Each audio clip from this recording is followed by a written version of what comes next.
And we are going to be looking at page 72. Page 72.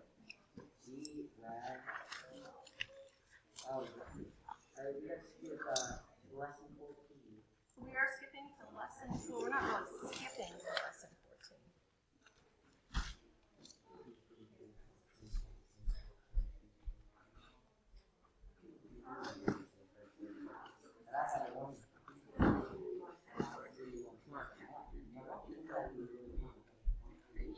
All right. Who can tell me what a simple sentence is? Mr. Pasterfield.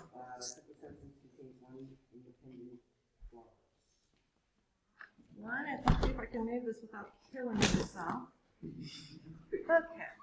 Because I'd like to step up here. Contains one independent clause. Yes, one independent clause.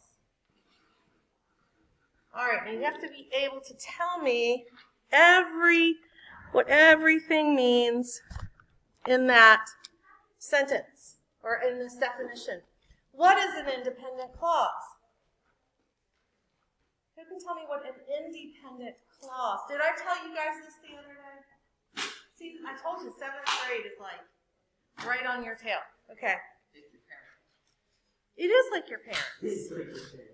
So remember, your parents are perfectly capable of living on their own. They can buy their own house. They can buy their own food. They can drive their own car. They're completely capable of living on their own. Now, what's a dependent clause? All of you are dependent clauses. Oh, I haven't done the board yet. Wait a minute, let me do the board so they don't yell at me.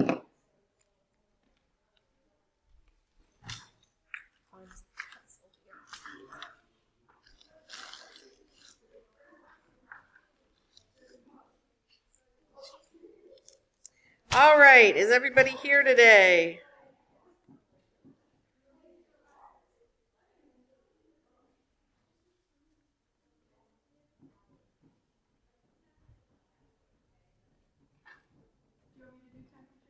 If you've got a thermometer, yes, that would be lovely. There's not one for this room. Do you want this too? All right, we're doing temperatures real quick. While you think about dependent clauses and how you are a dependent clause.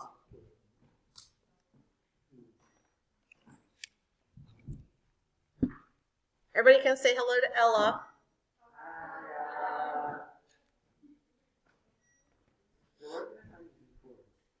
They're posted on Sycamore. Under media. And there sometimes will be PowerPoints and documents under documents. How many of you have found the media section of Sycamore? Well, why'd you ask me then? I've been in it, but I haven't. You've been in it. So if you miss a day of school, if you're on vacation, if we have to go virtual, then there is a place on Sycamore. Go into it. It says classroom, and there's documents there, media. Maybe I'll do a little video for you for next week on how to find all of that. It's where all the videos are kept, so they're stored there. So does that mean you're not watching the videos on Monday? I watch the videos that you post on YouTube when I have to. But I don't see. Well, I put them up on Sycamore.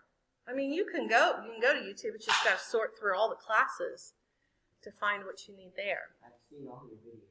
Oh, wow! I must be like in the millions now for my video views. Okay, so let's get back to our dependent. You guys are dependent. That means you need mom for everything until you're at least 16, when you can drive a car and maybe get a job and make some of your own money. You are dependent. You can't stand alone, and that's the whole point. The simple sentence has one independent clause in it, and it can stand alone. All right, who wants to tell me what a compound sentence is? Somebody else, Mr. Mills. A compound sentence contains two or more independent clauses. Two or more independents. So who wants to give me an example of two independent clauses in that one sentence? Two independent clauses. The person. The president, that's not an independent clause. That's two words without a verb.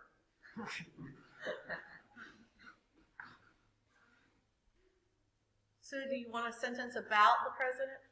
Okay. Okay. How about Bob? Bob ate fried chicken. Doesn't that sound really good? It's only like 9 o'clock in the morning. Fried chicken sounds really good. Bob ate fried chicken and what about over here? No. That would just be a compound verb. Somebody else. Bob, that's their side. Bob ate fried chicken. Then what are you guys going to have somebody doing? Nope, that's still not a compound. Bob ate fried chicken and... Nope.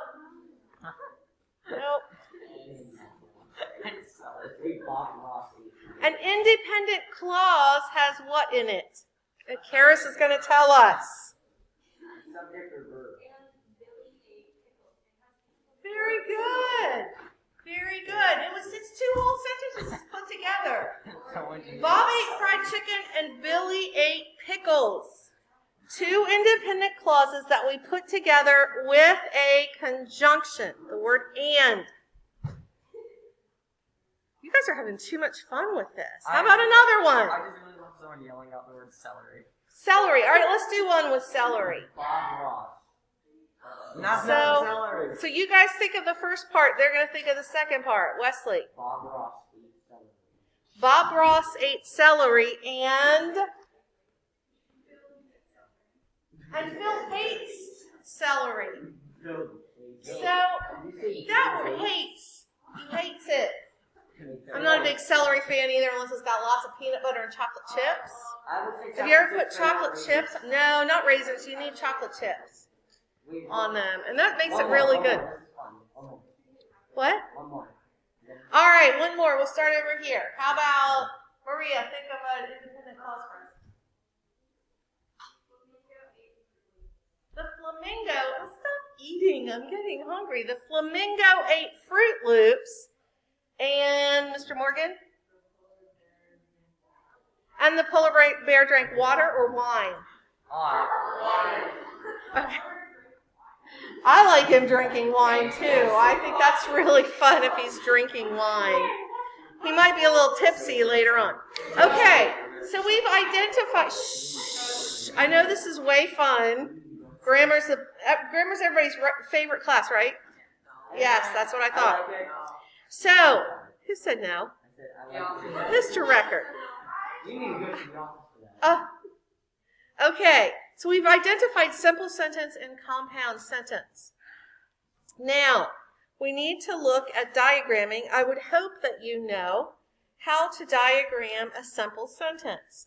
Most of you, I'm sure, did pretty well in the test, and I think you guys did a little quiz for me last week, and I graded all. Oh, by the way, graded all your work that I have turned in. Now, you're not going to see all of the homework out of the text yet. Remember, I have ladies that grade that for me, and it. Do you have something to bring back to me? My mom forgot to give it to me. Okay, I'll hook up with her sometime. So. And that's one of the ladies, Mrs. Beeman. Stop playing with the tape. What is it with the tape? I'll be satisfied. I'll have to get you guys each a little roll of painter's tape to play with. My goodness. So, it takes a little bit of time to get that homework turned around in the pipeline. So you won't see all of that yet. It'll probably go up all at one time. But I have put any tests, quizzes, and papers that you've turned in. So if you're missing anything, it'll show up as an M, or there won't be anything in the blank because I'm waiting to see if it turns up someplace. I've already lost a couple of geometry tests. I don't know how that happened. That's why you turn this stuff in folders, so Mrs. Jernigan doesn't lose it.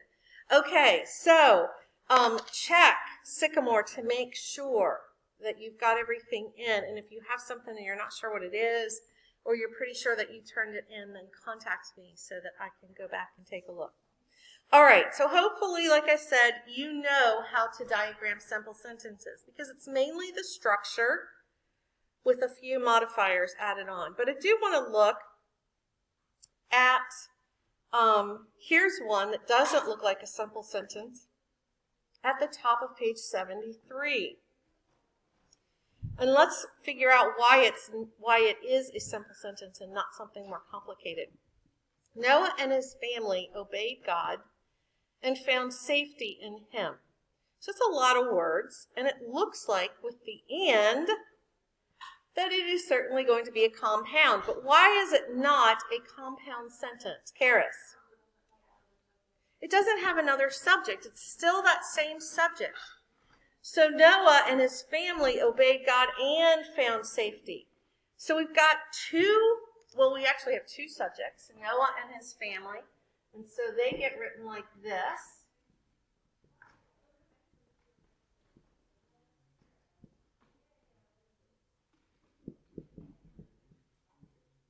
All right, so Noah and his family, we know how to do the pencil point, right? So if you find two subjects, that's what you're going to do. And then we do this line. Here's where they start getting more complicated, except this is not going to be like that. We're going to have another pencil point. And we are going to have that they obeyed God and found safety. So what are the two verbs? Isabel, tell me what the two verbs are. I couldn't hear you. Obeyed and, nope, not safety. Found. Obeyed and found. So we're going to put obeyed and found. Oops. But now there's more. There's still some little words that are popping up after those verbs. Wesley, what are they?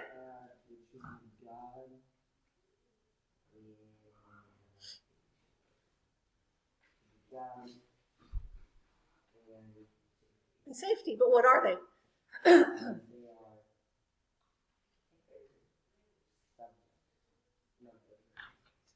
Keep guessing. Should we make him just keep guessing? Go, keep guessing. No? You want to phone a friend? Direct objects. When you can answer that what question. Now, I will tell you my third graders are getting ready to learn this. And I'm thinking about doing a third versus 8th grade to see who can get this stuff quicker. And at this pace, I'm thinking maybe the third graders will get it quicker. You agree? Okay. Their minds are still like little mushy sponges. You guys have closed your minds to the world of grammar, which is distressing. All right. Obeyed God and found safety. It's answering what? What's the Noah obeyed what or who? And Noah found what? Safety. So those are going to be your direct objects.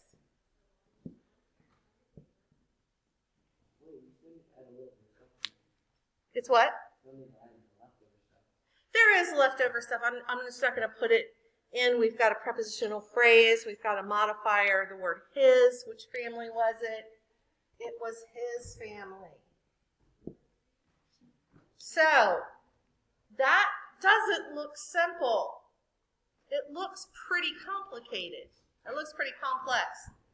But it's simple, okay? Because it doesn't have two subjects in two verbs, two independent clauses.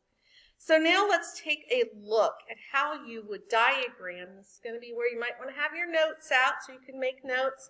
If you have a sheet that says diagram help or diagram clues or diagram information, you may want to put this in here. I can't remember if we did this last year or not.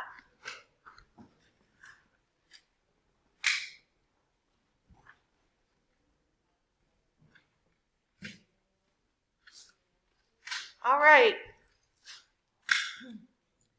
So, a compound sentence is going to be two or more independent. So let's look at the examples they give us. Jesus prayed in great agony, but the disciples slept. Now, you're probably thinking, oh, I remember how to diagram this. I have one main line and then I have another main line. But is that how we diagram this? No. That's how you diagram with the dependent clauses, but not with the independent. In this case, Jesus prayed in great agony, but the disciples slept. Here's our first line. Jesus prayed.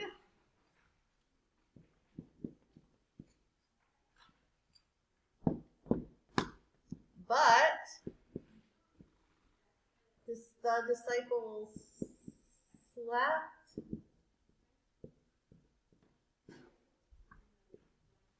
Both of those are independent, and those independent clauses go on the top line. They both have to go on the top line, the main line.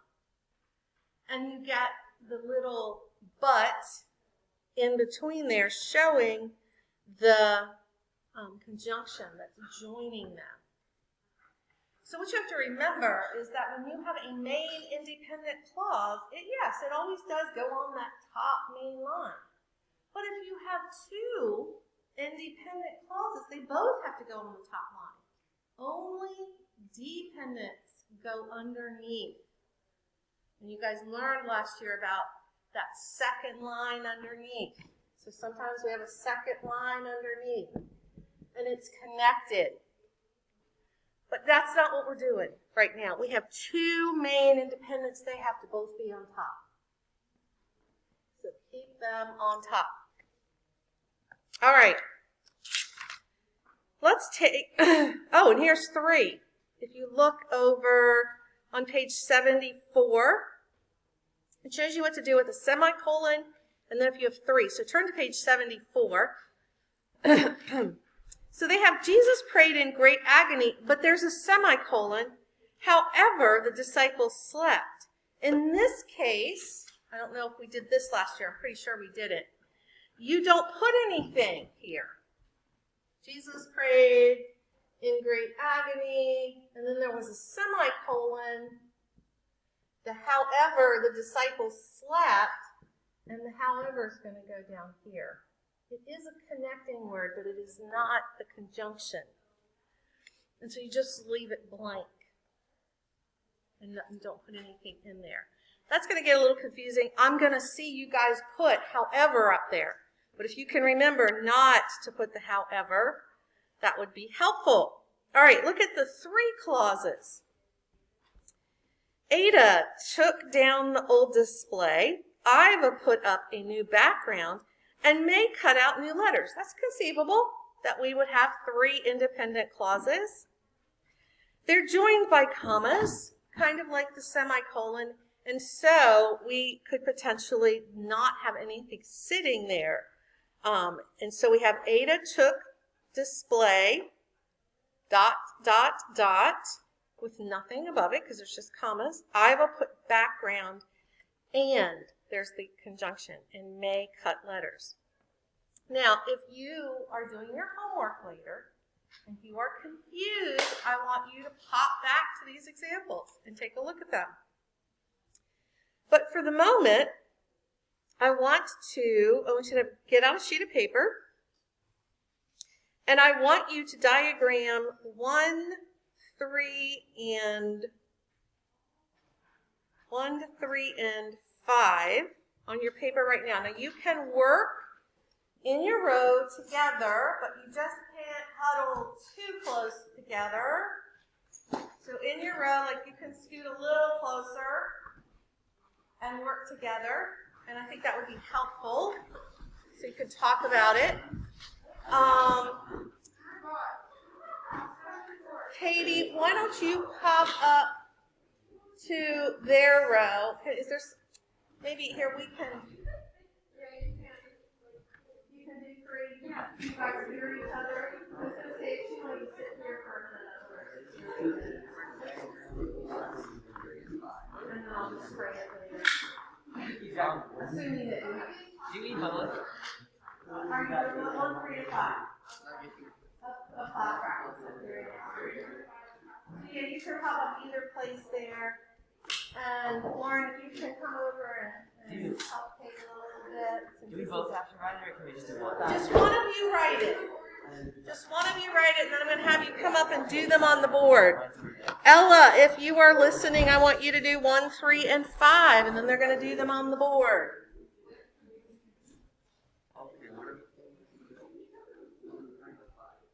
I know which one. Okay. 1, 3, 5.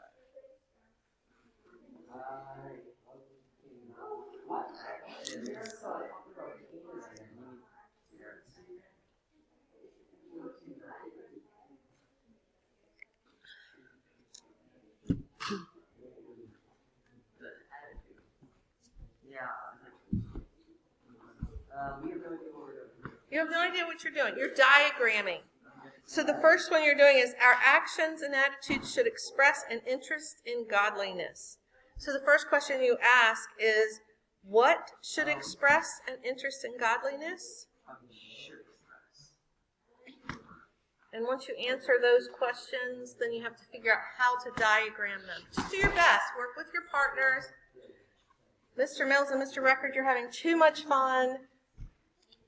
I'm trying to show how I do this in my book.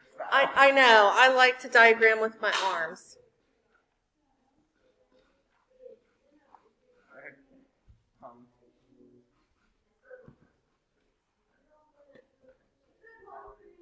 One, three, five. 1, 3, 5. 1, 3, 5.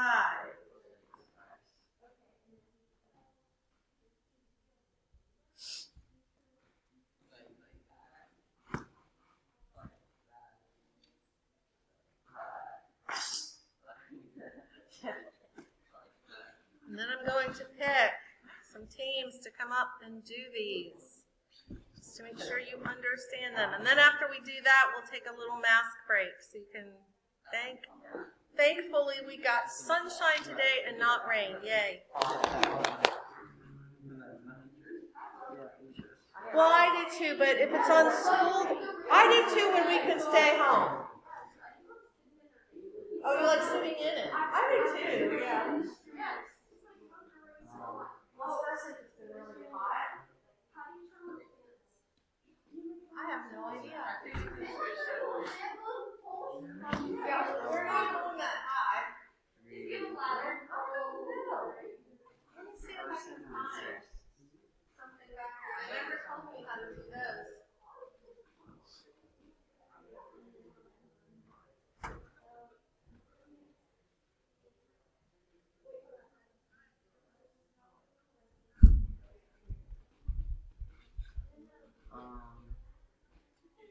Resists like little line the same one as before. I don't like this one.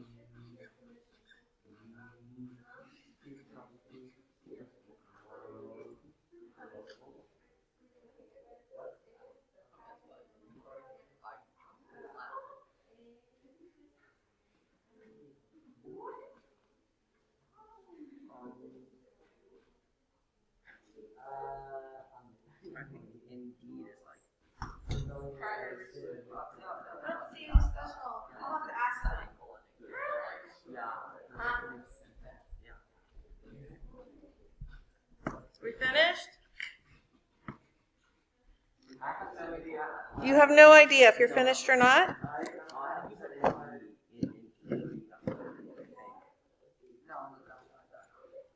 Yeah, but there is no but. I know, but Indeed is transitive. How many of you are on the last one? How many are we supposed to do? 3. 1, 3, 5.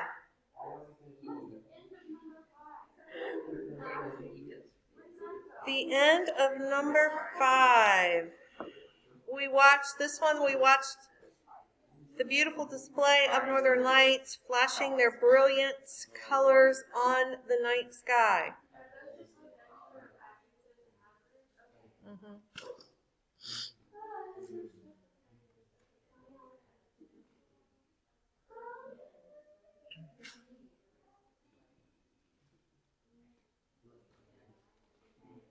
5. We watch.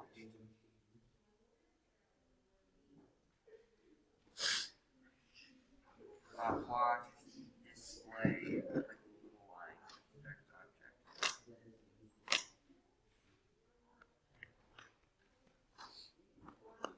And then dot, dot, dot. Yeah.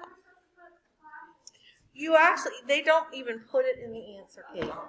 So I think what they just want are the main skeletons.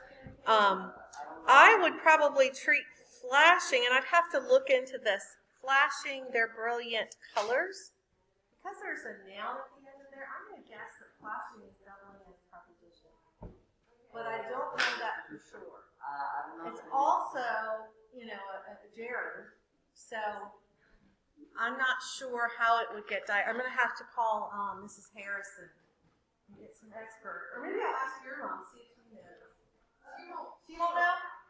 Oh, don't. I'm going to tell her. She said that. She's pretty good at grammar.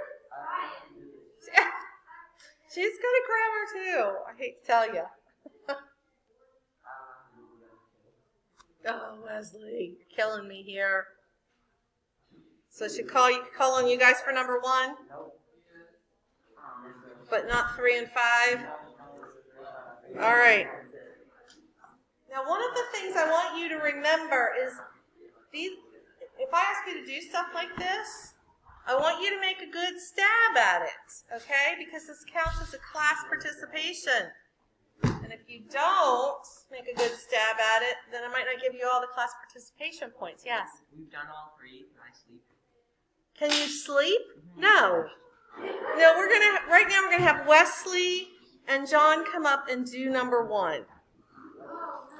And then we'll see what we can get for 3 and 5. All right, so you guys are going to be detectives. You need to... Don't judge me. I'm not judging you. But you need to keep an eye on what they're doing, and we'll make some corrections when they're finished. I always have to say this is like the wrong thing. I love your confidence. I know this is wrong. I know this is wrong. Please don't write any smaller than that. You try writing it. Well, I am, but you're writing so that Ella can see it. Thanks.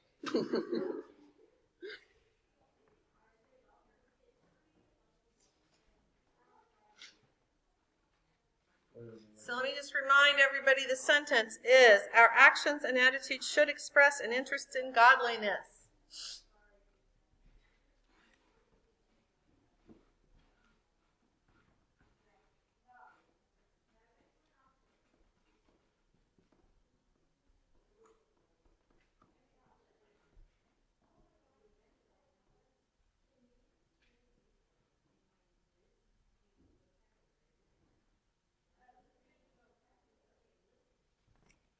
All right, if you can't read that, let me explain it. You You've can got read it. Actions and attitudes express godliness.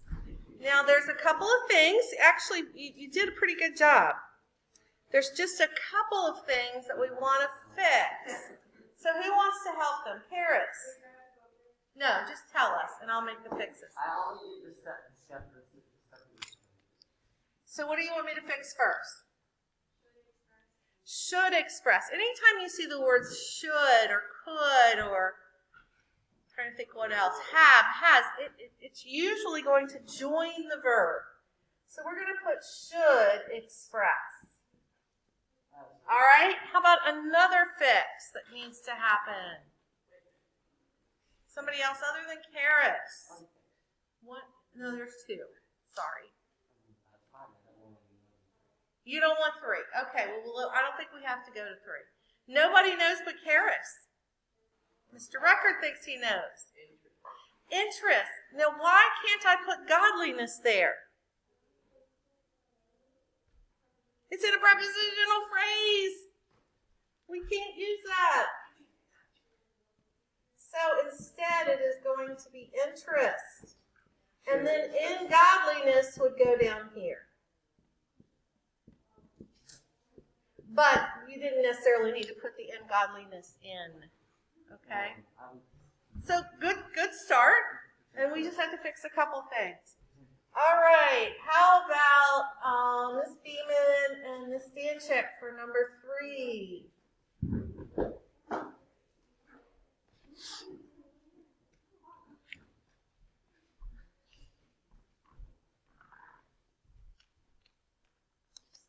Make sure you write bigger than Mr. Casterfield did. Couldn't see it. I can read perfectly fine. Here, I'll hold From the. that far. Yeah, I'm gonna hold it for you.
Okay, we got it all in there. All right, you can have a seat and we'll play detective here. So our sentence is: a rebellious person resists authority indeed. He despises the thought of submission. So we have a rebellious person resists what? Authority. So that's all correct on that side. Then we have ... with nothing on it. He despises what? Thought. And actually the indeed is going to go under despises. So I'll just tell you that one. I don't know that I would mark that wrong on a test because there's definitely an argument that it could go under either one, but they have it under despises. How many of you got that one? Got it now? Well, good. All right, who'd like to do the last one? Any takers? You guys are just all so enthused with their grammar. All right. How about I do the last one, and then I'll let you out for a break. Huh? Grammar is better than writing, in my opinion. Oh. I mean, you could literally just Well, you need both. and then just write your words. All right. So here's what the number 5 is.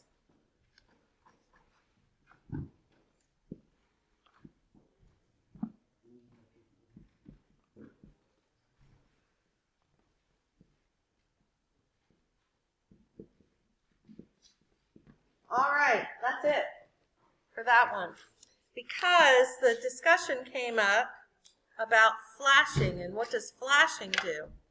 So we watched the display. Now I could have put beautiful there, but I have lots of prepositional phrases. We watched the display of the northern lights gets cut out because it's a prepositional phrase.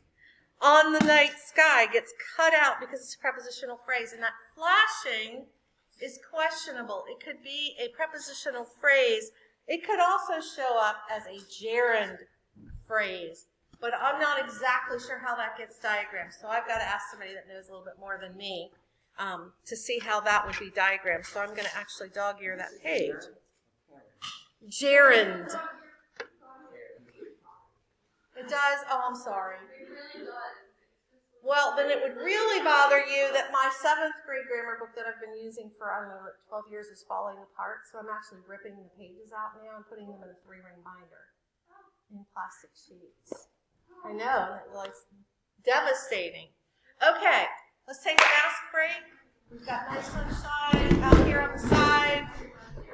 Don't run. Please make sure you're getting water. 2, take your water bottles. Fill up with some water.